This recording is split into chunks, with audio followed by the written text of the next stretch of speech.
Good evening, Nata. How are you? Hope you're Hi. doing pretty well. Hi, Nata. Let's wait for the rest of your classmates to get into. Thank you anyways for being early, okay, with me. Um, do you know if you're, well, it's okay, wonderful. There you are. So it's here as well. Okay, I think that we can start them because today I have planned um, to practice for the fourth task of the speaking section, as we said yesterday. But I also want us to get into the first task of, well, the first task of the writing section, because it's a very short, let's say, lesson. And tomorrow we can just practice for the writing section as well, which I think is going to be super helpful for you, because the writing section is merely practice. Okay, the theory it's dramatically short. Okay, so thank you for joining us, Celestine, as well. Thank you, Nata, for being early, as I say. And let's start, okay, with today's class. I hope that the rest of your classmates are also joining us later. Wonderful. Okay, so let's get into today's class. So what I'm going to do right now, as I told you, we're going to practice, okay? Half of the class, we're going to practice for the fourth task of the speaking section. And the other half of the class, we're going to use it for learning about the first task of the writing section, okay? That is what we're going to be doing today. Wonderful. So let's get into this. Let me show you.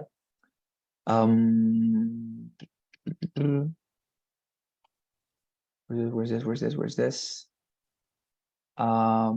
Here, I think. Yeah, very good. Wonderful. So let's practice for this. Okay. Custom practice. There you are. Speaking, writing, speaking.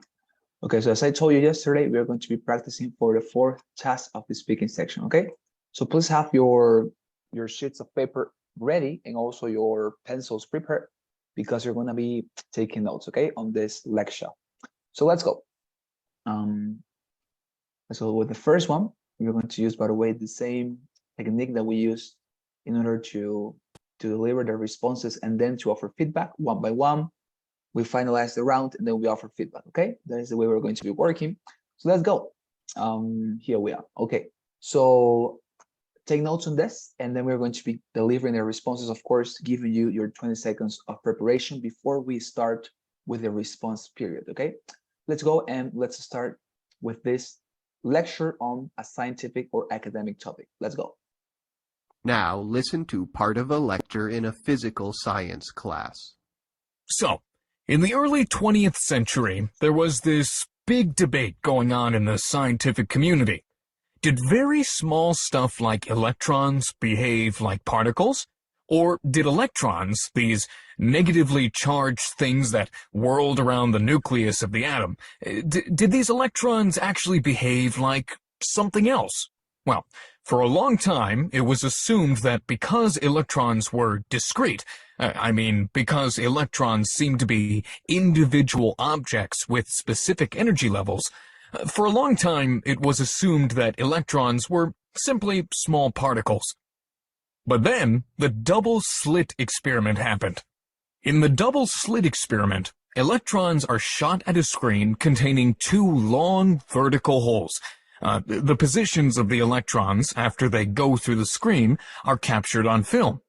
Now, experimenters expected that the results of the experiment would be simple, because, well, they thought that electrons were like small particles. They guessed that the electrons that went through the two slits would create a pattern of two narrow bands, or lines, on the film. However, this is not at all what the experimenters saw. Instead, they were shocked that the electrons formed an interference pattern, one by one, on the film. Now, in other words, the electrons randomly scattered all over the film in a wave-like pattern, instead of collecting in two narrow bands and creating the pattern that particles would make. So, the double-slit experiment was significant because it forced scientists to rethink the nature of electrons. They realized that electrons, like light, have characteristics of both particles and waves. Like particles, they collected one by one on the film. But like waves, they formed a complex interference pattern on the film, instead of forming two neat lines. And the results of the experiment? Well, they're discussed, debated, and reproduced to this day. Using points and examples from the talk, describe the double slit experiment and explain why the professor thinks that it is significant. There you are. Wonderful. So let's get into 20 seconds of preparation for you to respond to this exercise. And then we're going to go with the responses round, okay? Okay, wonderful. Here you have the 20 seconds. Okay, dear students, please start preparing your responses for this task now.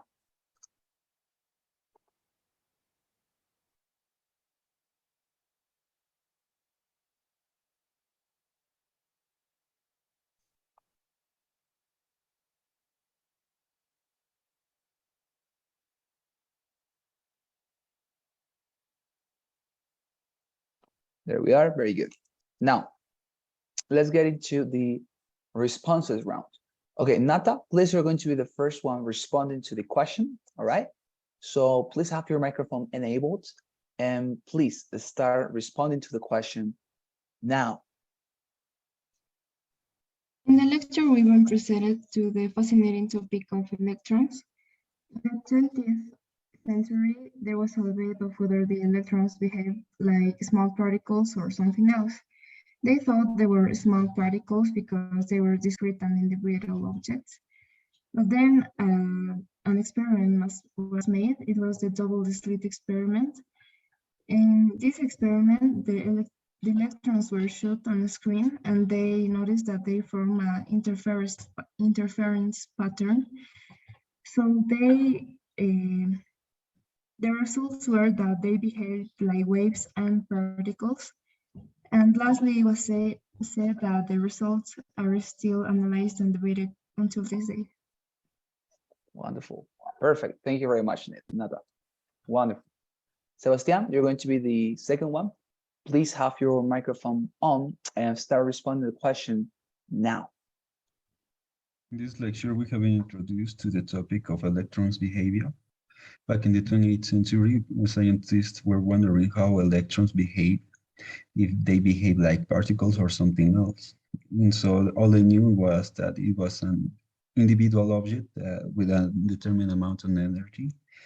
But when experimenting with them, they put it through a screen, and contrary to their initial thoughts, the electrons behave like an interference pattern. Later, they show instead of a narrow band, later the electrons were focused like they were discussed as elements like light because they have elements of particles and elements of waves. The results are still discussed till this day. There you are. Thank you very much, Sebastian. Wonderful. You guys are brothers, right? Brother and sister, right? Or am I right? Am I wrong? No, no es mi hermana. No, mentira. Oh. Okay, I'm sorry. Mentira. Yes? Sí, sí, Or sí, sí. Yes, it is? Oh, wonderful. Yeah.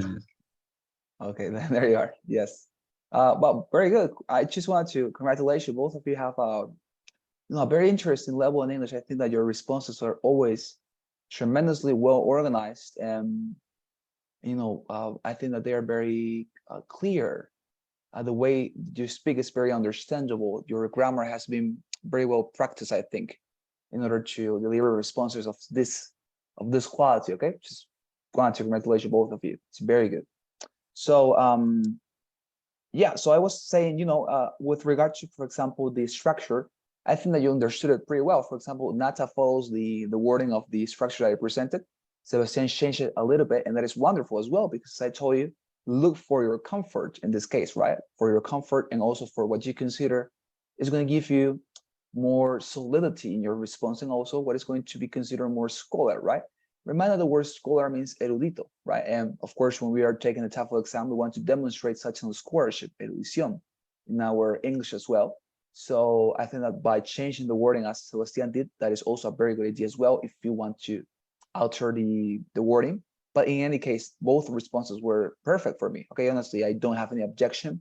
The summary was tremendously well established in both responses. The grammar is excellent. The pronunciation is excellent as well. So I just let's continue practicing. I think that you can improve even more. Okay, let's go. Next.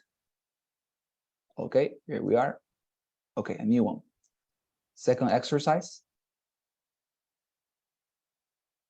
Go. Now listen to part of a lecture in a literature class. Since the time of Aristotle, thinkers have struggled to define the nature of tragedy. You see, in classic literature, a classic tragedy is more than simply a story about an unfortunate occurrence. No, it's much more than that. A classic tragedy is a story about how a heroic person struggles to find happiness. But they somehow have a terrible flaw that negates the possibility of their happiness ever coming about. Nevertheless, tragic heroes will often accept responsibility for their downfall, admitting where they have been at fault. The audience experiences a sense of release or catharsis when they see the transformation of the characters and the nobility of their decision to accept responsibility in even the darkest circumstances. Aristotle believed that Oedipus Rex by the playwright Sophocles was one of the greatest tragedies ever written. It contained all the elements of a classic tragedy: an unsuccessful search for happiness, a tragic flaw, an acceptance of responsibility for one's faults, and catharsis. Oedipus is a heroic man who is quick-witted, strong, and ambitious. He sets out in the world to find happiness. However, his tragic flaw is pride. His pride leads him to kill a total stranger on the road. It also leads him to successfully answer the riddle of the Sphinx, a legendary monster. In gratitude for his achievement, the people of Thebes make Oedipus the king, and he marries the widowed queen of the city. However, a plague soon comes to Thebes, brought on by the anger of the gods. Oedipus eventually finds out that he is the reason for the plague.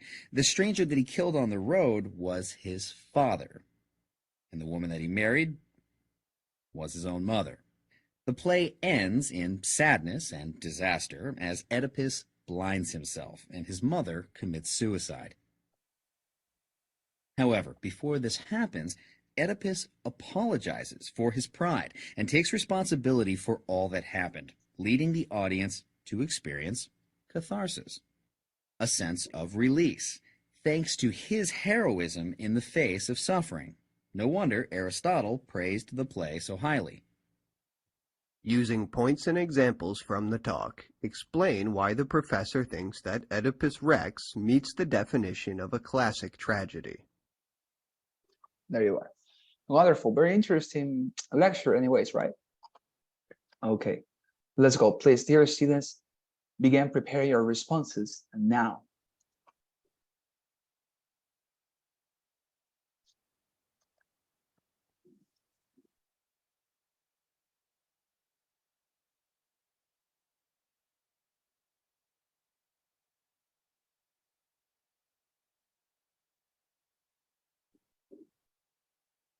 Okay, there we are. Now, please, Sebastian, you're going to be the one starting this round, so please have your mic enabled and start delivering your response now. This topic, in this lecture, we have introduced the topic of classical tragedy. So inside this topic, there is a history of a hero that is unable to find happiness, and there is a fall, and then there is the hero's catharsis, where he admits the errors that he made throughout the history, throughout the story. And we can say that Oedipus from Sophocles is the one to meet, is the one that best exposes this classical tragedy, because it finds all these 3 points that I just said. And for example, he kills his father, and the protagonist kills his father, marries his mother, but at the end he apologizes, so making a catharsis. There you are. Yeah, wonderful, Sebastian. Perfect. Give me a second. Okay, there we are. Wonderful. Nata, please, you're going to start delivering your response now. In this lecture, we've been introduced to the fascinating topic of the Greek tragedy. This is a topic that is about a hero. It follows a certain structure. It says that the hero can never find happiness and it's his fault. And the catharsis is the acceptance of the responsibility of not being happy.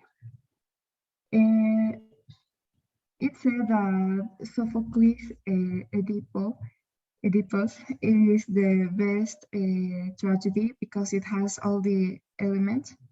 For example, it said that he at some point noticed that he was the one who killed his father and married his mother.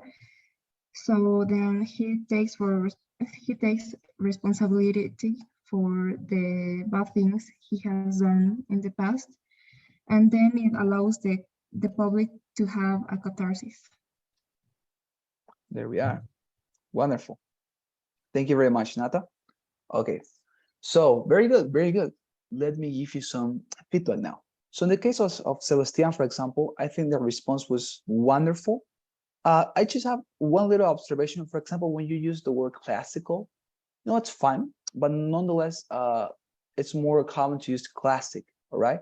Classical, although I recognize it is possible to use it, it is not that orthodox, all right? So it would maybe preferable to use classic instead of classical, but nonetheless, it's still acceptable. Okay, it's just maybe a little recommendation. And at the end, you made a mistake, but it was, of course, because you were in the end of the response. So you were very hurried in order to meet the 1 minute and to include everything you wanted to insert within the response, because you said he apologizes, right?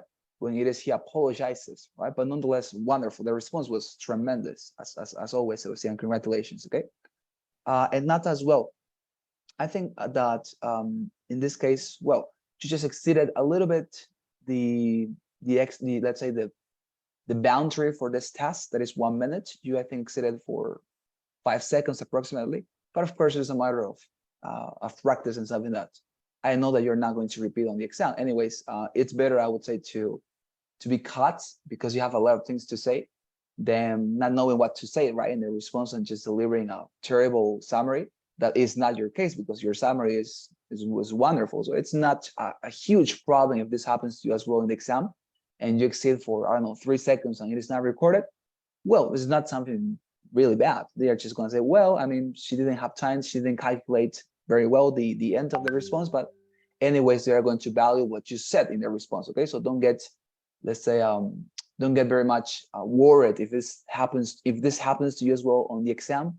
It's not a dramatic thing. Let's say it's just a matter of nerves sometimes, and also of planification of how much we can invest in our response in the 60 seconds. But it's fine. Okay, wonderful, Nata. Congratulations as well. So let's go. Third one.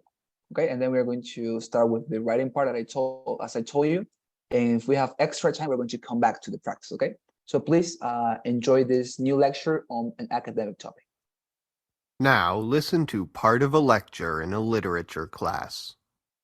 In the 8th century BC, a legendary author named Homer wrote 2 epic poems. You probably know them already, the Iliad and the Odyssey. They're fascinating poems, really, partly because they give us such a clear window to the culture of the time.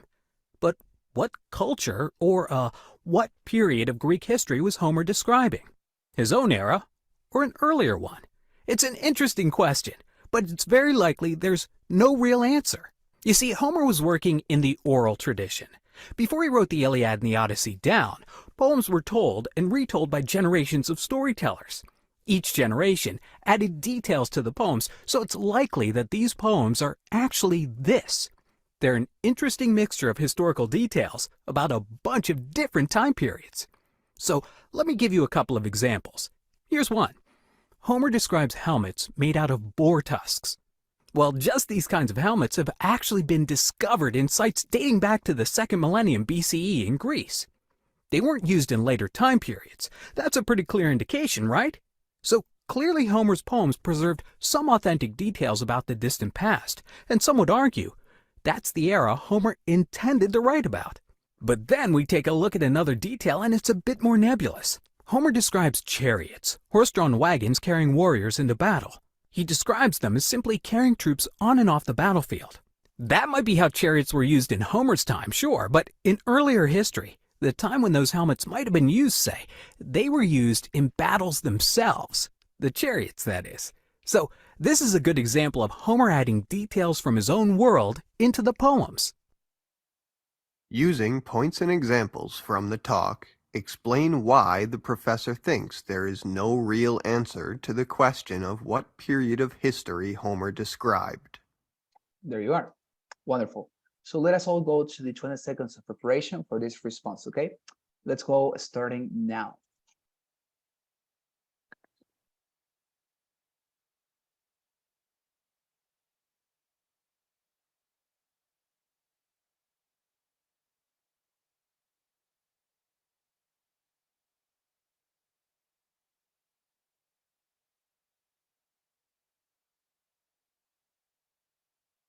Okay, so please now the first person to respond is going to be Nata. So Nata, please enable your microphone and then start delivering your response now.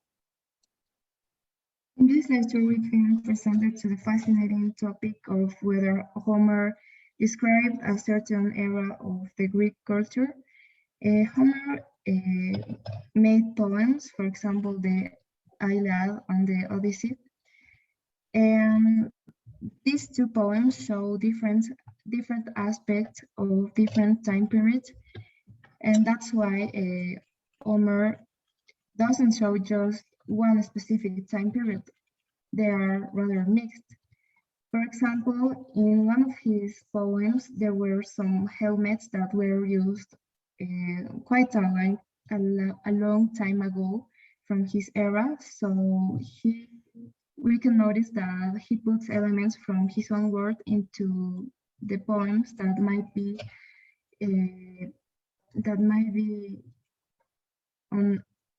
ambientados en el pasado. I don't know. Okay, all right, thank you. Thank you very much, Nata. Could be in the past based or based in the past, right? Past based or based in the past. Wonderful, thank you very much. Sebastian, it's your turn, so please have your microphone on and start responding to the question now.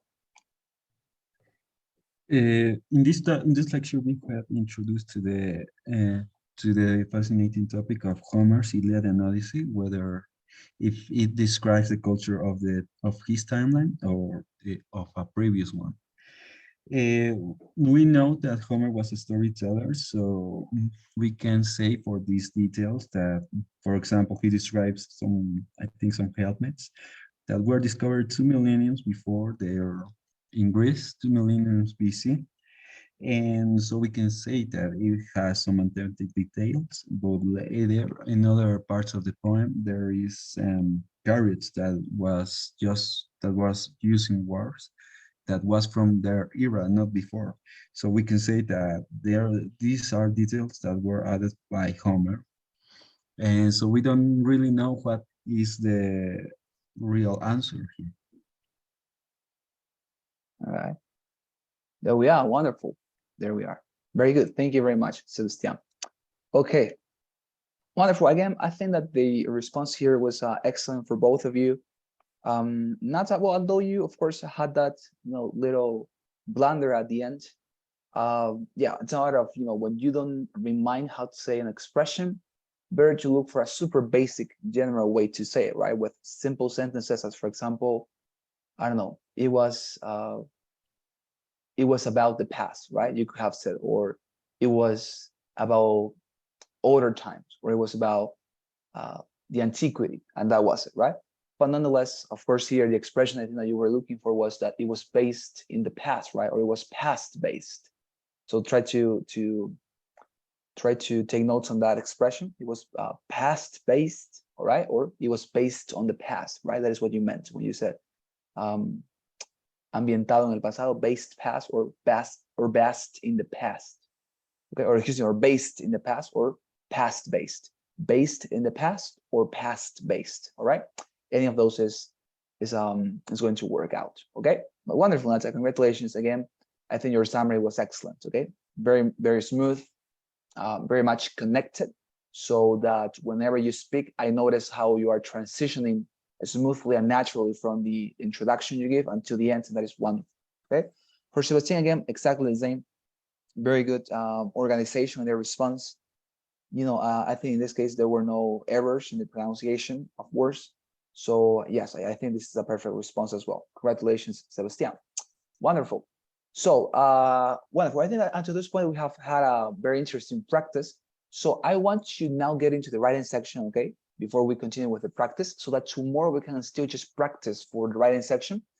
Because as I tell you, the writing section is super short, okay? What I'm gonna tell you theoretically is super short, because this section is more about practice, just as the speaking section is also more about practice, okay? So let's get into that, all right? We're gonna get into an excursus and discussion on the first task of the writing section, okay? We're changing now to another section. Let's get into that. Let me open this, and here we are. Okay, wonderful. So the writing section, let me show you this. Let me show you this. Okay, there we are. Wonderful. So general things about the writing section that you need to know. Well, the writing section is designed to measure your ability to write in English, okay, in an academic setting. That is what I meant. That remind your performance on the TOEFL exam is going to be mostly about academic English. Nonetheless, you're going to notice that it will also allow you to have the opportunity to deliver your daily English, that is to say, the day-to-day English that you speak with your friends and etc. But whenever you can, let's say, prefer to include academic expressions, academic writing, scholar writing, do it, okay? It's preferable to have complex and advanced expressions at any point rather than preferring to use, normal and common expressions that we use in our daily basis, okay? So please try to always emphasize on that academic writing, okay? Now, there are two different tasks in this section, okay? And both of them are very interesting, and actually they are short in comparison to other tasks in the exam. The first one, okay, and the one that we're going to be reviewing right now is going to be the integrated writing task, okay? And this one lasts for 20 minutes, okay? This one lasts for 20 minutes. And it is basically a task that is going to present you material just as the one that you have been receiving until this point in the second and the third speaking section, okay? And what is going to happen is that you're going to receive two different materials, okay? The first one is going to be a reading passage, and then you're going to receive a listening item. I'm going to show you, don't worry, right away. And then you're going to write down an essay in response to those information sources, okay? We're going to get into that, don't worry. And then you're going to have another task immediately after the first one. That is going to be the independent writing task, okay? And this is going to last for 30 minutes. You're going to have 10 extra minutes in comparison to the second one. And in this case, the essay you're going to write is going to be a personal essay. That is to say, they're going to give you a topic. You remember, for example, the first task of the speaking section, right? In which they just gave you a statement and you had to say if you agree or disagree with that statement. You remember, right? It is exactly the same because you have to read a statement, and that statement is going to put you in the scenario or the position that you're going to have to decide between two different sides. You go for black or you go for white. You go for right or you go for left. And then you're going to have to write an essay expressing your decision, your opinion, your position, and then to defend your position. You're going to notice that it's super, super easy, and then I'm going to give you a very good template for you to follow so that you know exactly what to write at every single point during the essay, okay? So don't worry about that. And now, something very important you need to remind, and I think I told you this last week as well, but nonetheless, if I didn't, I wanted to tell you this. You'll type your responses on a computer keyboard, okay? Now, remind that if you're taking the IBT edition, your test center will offer you an American keyboard, okay? Of course, if you're taking the home IBT edition, probably you're not going to be required to get the American version of the keyboard. You're going to have to check that out with your with ETS whenever you want to register yourself for the home IBT version. But if you're taking the IBT version, the normal one, you have to go in person to a test center and then to write down your response in the computers they give you, then know that your keyboard is going to be in American configuration. That is to say, the letters are going to be located into the let's say into the positions that the American keyboard establishes. Okay, so if you, for example, know how to write down comma, colon, or semicolon, or parenthesis, or apostrophe in your Spanish keyboard, you need to change that right now and to learn how to do that and how to create those symbols in the English version of a keyboard. Okay, so please make sure that when you're practicing tomorrow with me and for all the practices you're going to make for the exam, practice with American keyboard. Okay, so you must be able to locate all the signs and letters on the keyboard using this configuration. Okay, the American keyboard, right? This is what I wanted you to know. Okay, it's super important. Okay, let's continue. Wonderful. So is there any question about general aspects of the writing section? Sebastian, Nata, anything that you want me to clarify here? Any question? Okay, Nata, what about you? No, but just a second. I want to copy something. Oh yeah, of course, please. There you have. Okay. So yeah. What else? Well, it's very important, you know, for you to practice your typing. Okay, I'm gonna show you right now some websites in which you're gonna be able to practice your typing. That is to say, the velocity and the technique you use in order to write down through a keyboard, because the quantity of words is going to be a super important criteria in order for the reviewer to punctuate your response, that is to say your essay, okay? Because your response for all these tasks are going to be your essays, okay? So you're gonna have to improve maybe the velocity and the speed at which you're typing right now. If you find that you don't meet the expectations that ETS has with relationship to how many words do they want you to include in your particular essay, okay? So you're gonna have to check that out, but don't worry, we're gonna talk about that later, okay? So Nata, can we move now? Did you finish the copy? Yes, wonderful, okay. So let's continue. All right, so as I was mentioning, today we're gonna just talk about the integrated task or the integrated essay, okay? And tomorrow we're gonna practice for this as well as we are practicing for the fourth task of the speaking section, okay? So in the first task, you will have 3 minutes to read a passage. That is the first thing you're gonna do. As I tell you, this is integrated. You remember the word, right? We have been talking about this very much in the last weeks. Integrated means that you're going to rely on what? On your own experience, knowledge, and data. Oh, no, excuse me. It's the other way around. Integrated means that you are not going to rely on your own experience, on your own data, information, and knowledge in order to write down your essay in this case. No. Integrated means that you're going to have to rely on what ETS gives you as information source and material for you to take notes on that material and to write down a response, okay? Making basically, as I told you, in this case, a summary of the information sources they give you. That is what your essay is going to be. Super easy. You're going to find it right now. But the first thing you need to know is that the information sources that ETS is going to give you in this case are going to be two. The first one is going to be a reading passage, just as you were used to before in the speaking section, okay? Now, the only difference is that this reading passage is going to be longer. In this case, the reading passage is going to be, I don't know, about maybe 600 words or 500 words. And you're going to have more time to read it. That is to say, 3 minutes to read the passage, okay?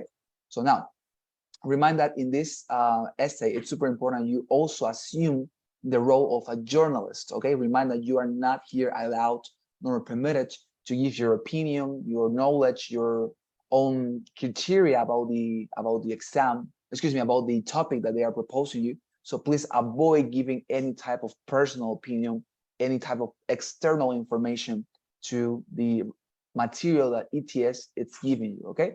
So that is super important for you to know and to remind.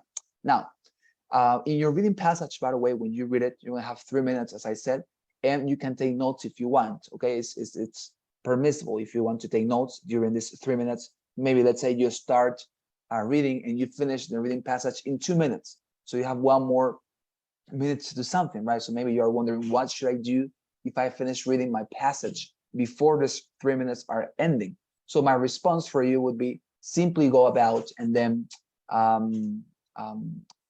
take notes on it, because remind, your task, what you have to do for this in a very essay is to make a summary of the information sources, just as you did in your responses, right? For the speaking section, this is exactly the same. The only thing is, of course, you're not going to speak in this case, but you're going to write, which is, of course, more comfortable. And especially you can correct your mistakes, right? If you know that you have written something incorrectly, you can go back and check it out, and then you can correct it.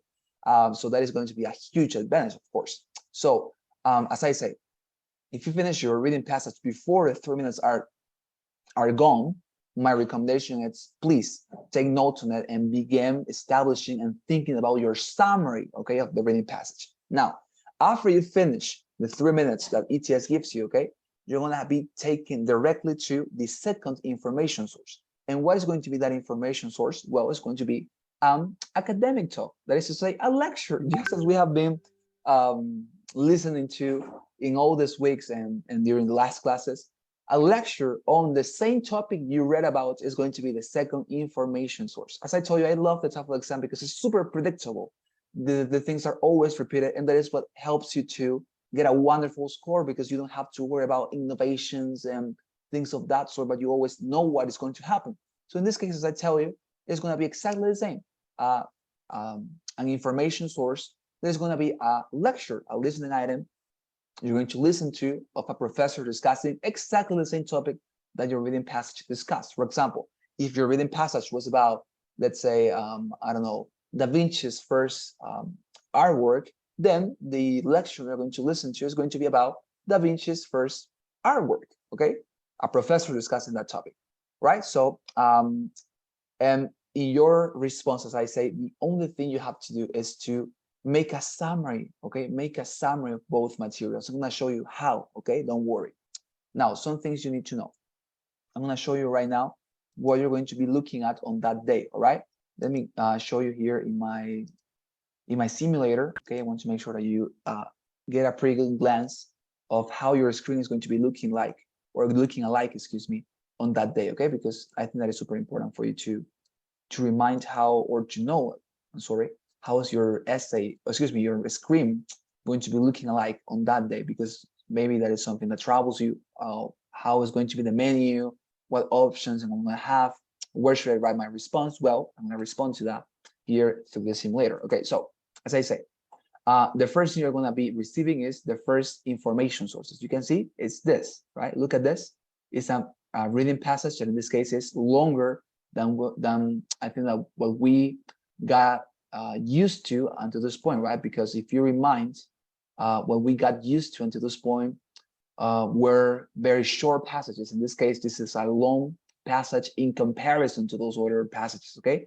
So that's the reason why you're going to have 3 minutes in this case in order to read this. But as I say, if you finish before, my recommendation is start thinking about your summary of this, okay?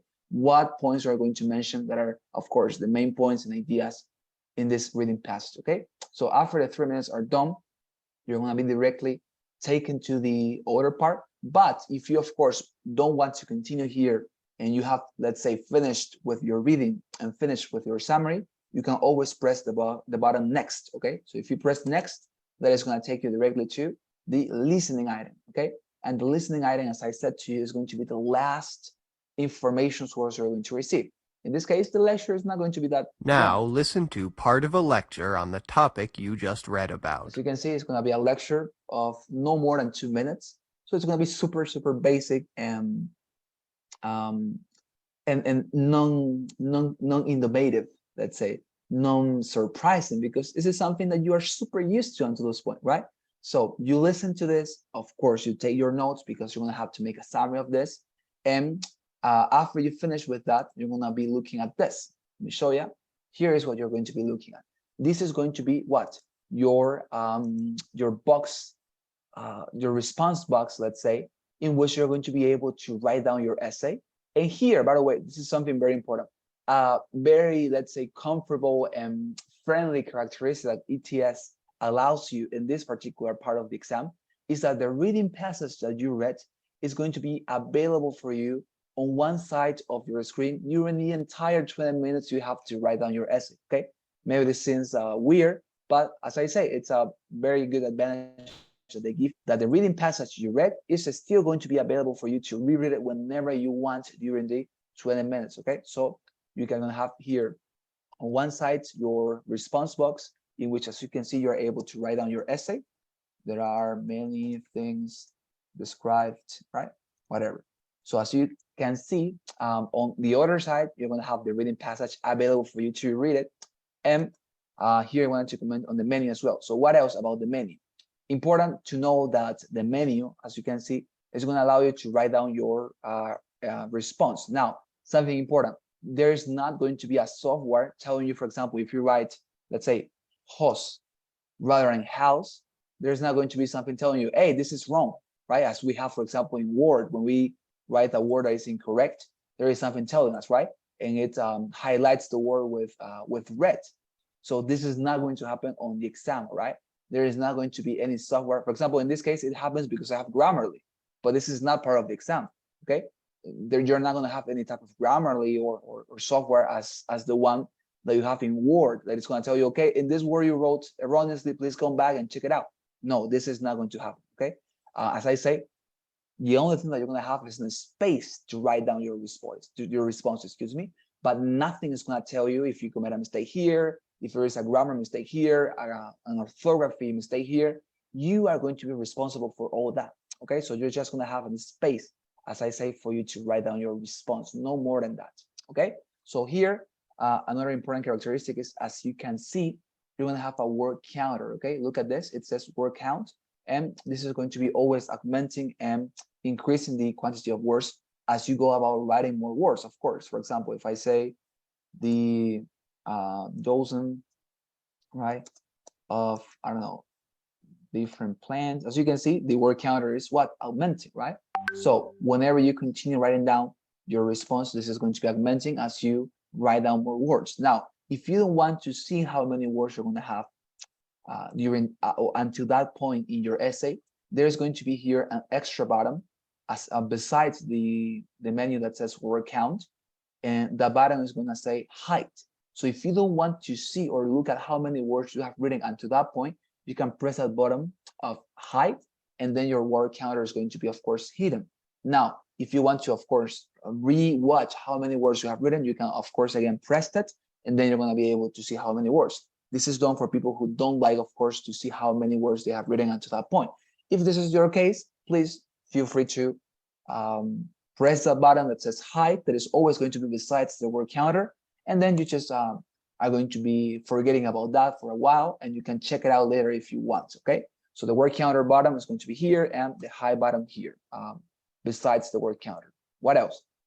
Very important to know that here as well, you're going to have some extra buttons that, of course, are not here present in this simulator, but on the exam, you're going to have them. There's going to be a button of copy, okay? Copy and paste. And maybe this sounds weird to you, but it is possible actually to do this, literally, to press copy and to paste it. It's possible, of course it is.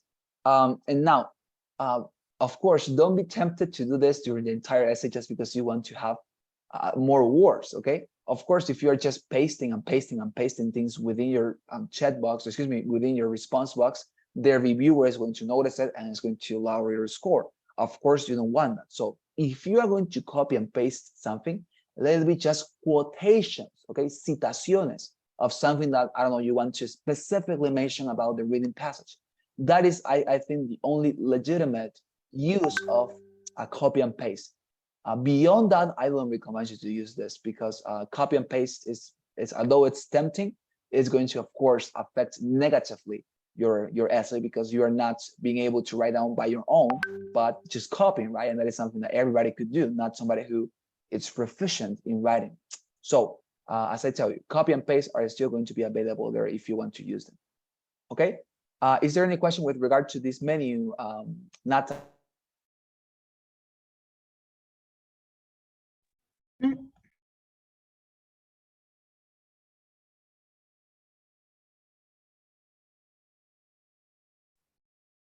I'm sorry, it took me out. I don't know why. I think I moved my cable or something. I'm so sorry. Okay, so I was mentioning, is there any question with regard to this menu? Anything that you are wondering about the options you're going to have available here? Tell me, Yes, Nata. sorry. Yes, This Sebas? one, Yes, you can read the text when you are writing, right? Not yes. just in the software, right? In the exam. Oh, I Excuse mean, me. in the Yeah. TOEFL exam, you can do it. You can read it, just like in this example that you have. Yes, exactly. Yes, exactly. In the exam, while you're writing down your essay, this and say the integrated essay, that remind you're going to have 20 minutes to write it down. You're going to be able to read, as I say, the reading passage. Yes, this is also part of the actual exam. Sebastian, yes, you're going to be able to have it there present for you to read it again if you have forgotten something or something. You're able to read it, okay? Yeah, Okay, Sebastian, teacher. that response? Yeah, wonderful. Okay, very good. Nata, what about you? Any question you may have about the menu here or something? No, nothing. Okay, wonderful. There we are. So this is going to be the menu. Now, let's get into what? Into the structure that I have proposed, or that I will propose in this case for you to follow during what? During the essay, okay? Of course, I have a proposition for you because I want to give you an idea of how to write down your essay, of course. So go to your WhatsApp group and send in right now a document to the WhatsApp group that says, where is it? Here. Writing one template upgraded. Please download this because we're going to be using it. And that is the template and an example and illustration you will have in order to know how to apply that structure that I am proposing you. So please open it with me so you can see what it is inside the document. Okay, so here it is. Now, okay, so here it is. Wonderful. So what we're going to do right now, we're going to let me propose you and let me present to you first of all the template for this section. Look at it. It says template writing task number 1. This essay, okay, as I recommend you to write it alike, it's going to have just 2 parts: introduction and body. Okay, forget about conclusions. Conclusions are not necessary in this essay. Introduction and body. What is your introduction going to be like? The only thing you're going to do, okay, remind this, the only thing you're going to do during this essay, during the entire essay, the integrated essay of the writing section of the TOEFL exam, is going to be contrasting the reading passage with the listening passage, the reading passage with the listening passage, the reading passage with the listening passage. Why?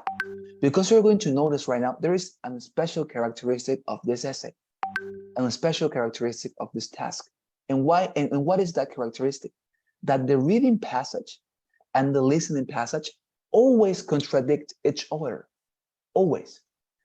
If the reading passage says that Da Vinci's work was excellent and one of the best painters in the history of humanity, then in the lecture, the professor is going to argue against that proposition.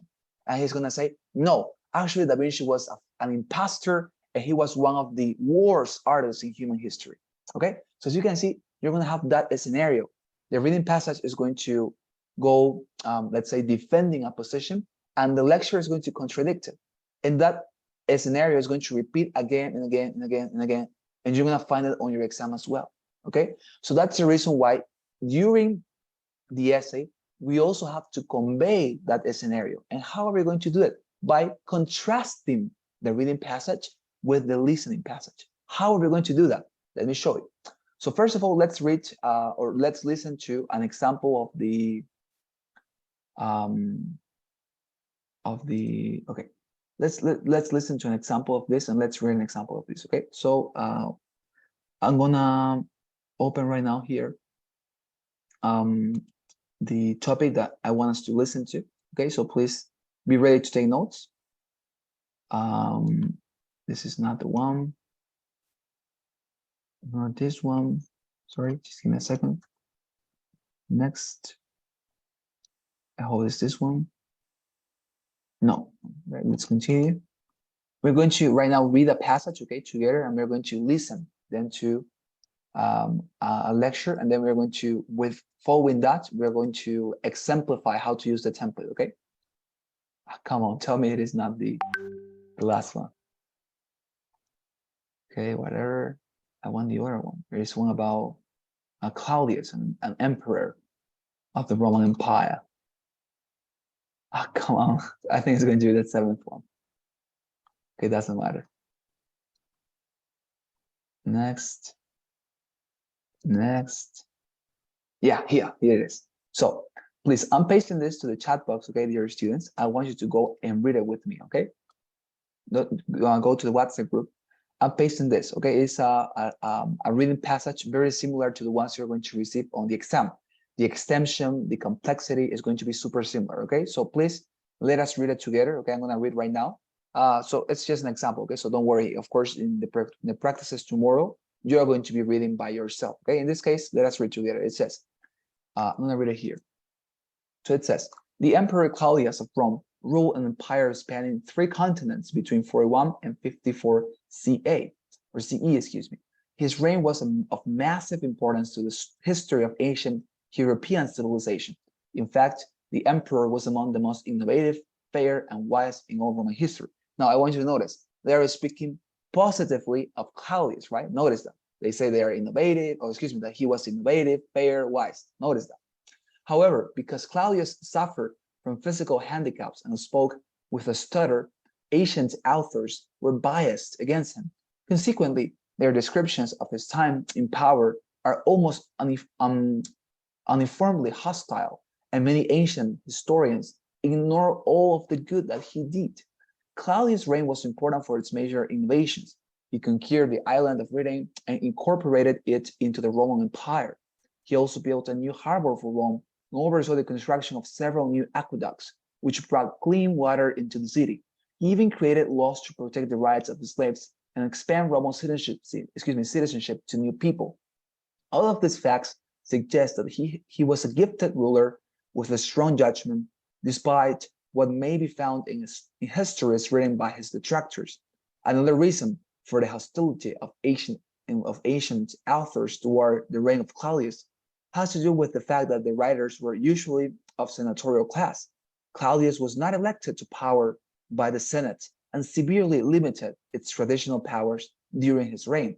However, illustrating his wisdom, instead of entrusting high bureaucratic positions to senators, he preferred to give them to trustworthy slaves and former slaves, freedmen, whom he felt were more loyal to him. They worked efficiently, creating a bureaucratic framework for all future emperors. Claudius should be praised for giving a political opportunity to new groups of people, such as former slaves and even the women of the imperial household, including his wives. All right.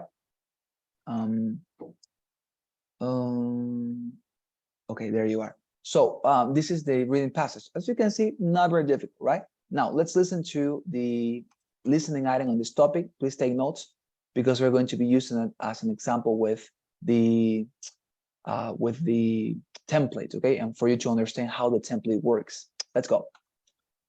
Now listen to part of a lecture on the topic you just read about. The Emperor Claudius is a fascinating figure. He was traditionally portrayed as a vicious fool in ancient history books. But some sources, like the novel I, Claudius, which is a great book by the way, some sources portray him as one of the strongest Roman emperors.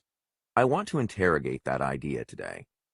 He certainly did a lot of good for the empire, but perhaps the traditional account of Claudius's reign, emphasizing the weakness of the emperor as a leader, is closer to the historical truth than the popular new revisionist account. Was he really as innovative, fair, and wise as the textbook suggests? Claudius definitely did some good things in his reign, like build new aqueducts and a port for Rome. But the biggest innovation of his reign, his coming to power by paying off the army after the assassination of the previous emperor, well, that would prove to be a dangerous precedent for the Roman Empire. It was a terrible precedent, in fact, and later, people doing the same things as Claudius would plunge Rome into civil war. As for Claudius's fairness, he might have created laws supporting the rights of slaves and expanding Roman citizenship. But, he was a notoriously bad judge, who was accused of making legal decisions without even listening to both sides of the case. He loved violent gladiatorial games and had thousands of men executed simply for the amusement of the Roman people. He even conquered Britain to win prestige, destroying its indigenous peoples. So I wouldn't exactly call this very fair behavior. The text also mentions his wisdom, but, well, it's true that Claudius favored people like slaves and former slaves, but they were notorious for being corrupt. Many of them amassed giant personal fortunes at the expense of the Roman people and were subject to bribery. His wives were also famous for being murderous and disloyal. In fact, his last wife poisoned him with a mushroom, and her son would go on to become the Emperor Nero, who was one of the worst rulers of world history. Claudius deserves at least some blame for the disasters of his reign, since someone as irresponsible as Nero should have never been made his heir. I mean, it wasn't very wise to choose him for a successor, was it? Summarize the points made in the lecture you just heard, explaining how they cast doubt on points made in the reading passage. Wonderful. There you are. Okay, so now, dear students, now that we have listened to this second information source and we also read the first information source, or in this case is the reading passage, now let us see how are we going to apply these passages into the essay that we have to write down as a response. Okay, let's see.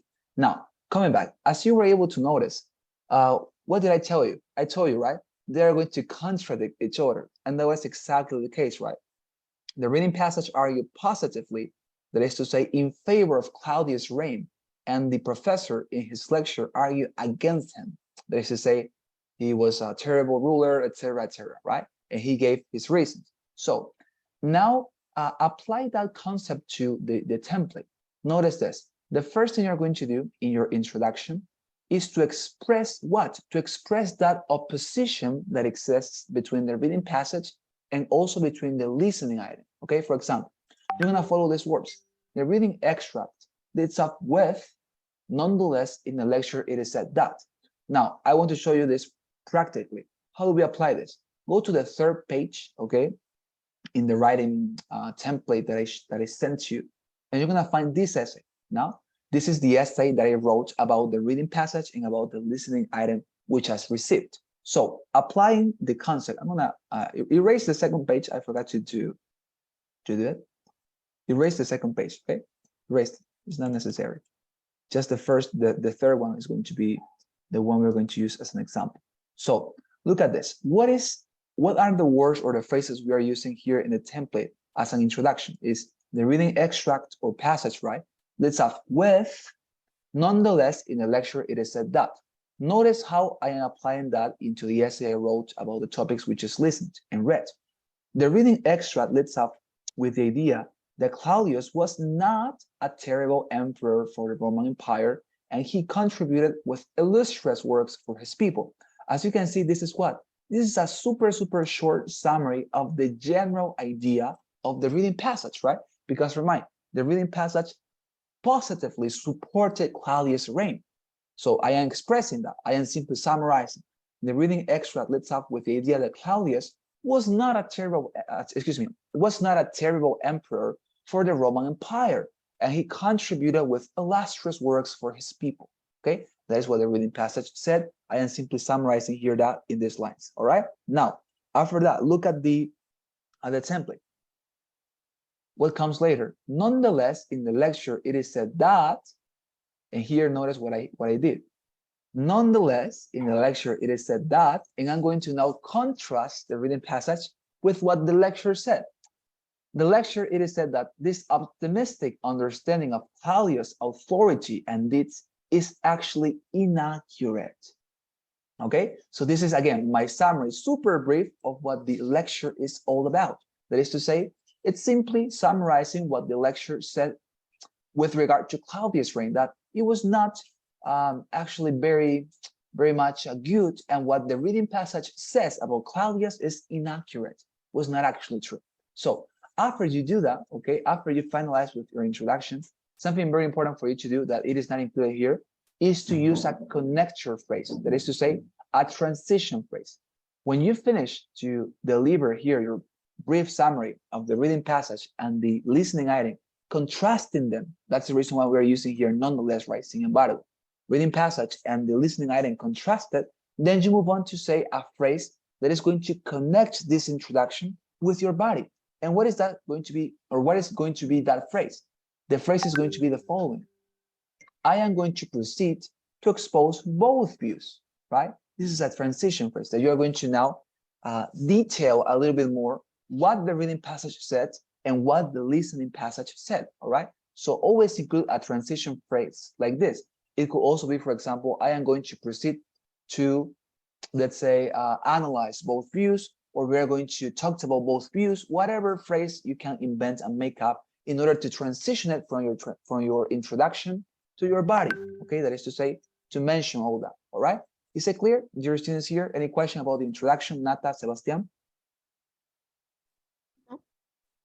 Okay, wonderful. Wonderful, Sebastian. Okay, so after you finish the introduction and you have already mentioned the transition phrase, what do? Well, you simply what? You go to the body. And what is going to be the body? Well, the body is simply going to be a more detailed summary of the contrast that exists between the reading passage and the listening item. Let me show you.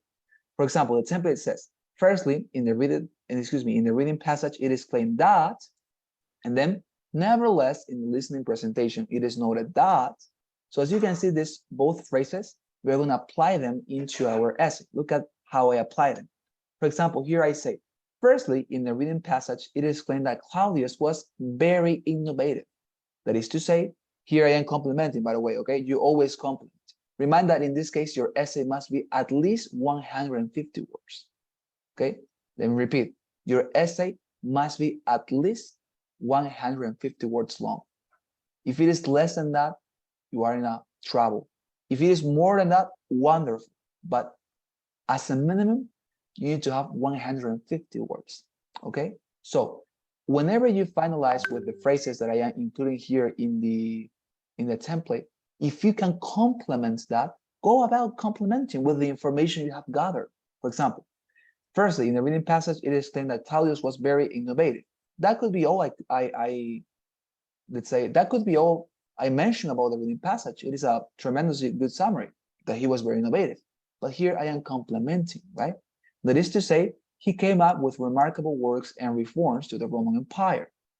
Okay, so as you can see, this is the first thing that the reading passage says about Claudius. Now, I am going to contrast that with what? With what the listening item says about Claudius. Look at this. Nevertheless, in the listening presentation, it is noted that, and look at my example here.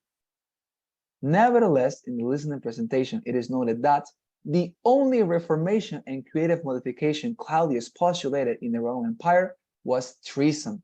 Namely, he was able to corrupt, okay, the Roman armies and to use them for his benefit, okay? As you can see, I am simply summarizing what? I am summarizing what the listening passage says with regard to that argument presented by the reading passage. That is not accurate to say that he was innovative, but the only thing that he was innovative about was to make this empire way more treacherous, no more than that. It was about treason, that he corrupted the Roman armies and used them for his benefit, because that is what the listening passage said, right? So, as you can see, this will be your first passage. Super simple, right?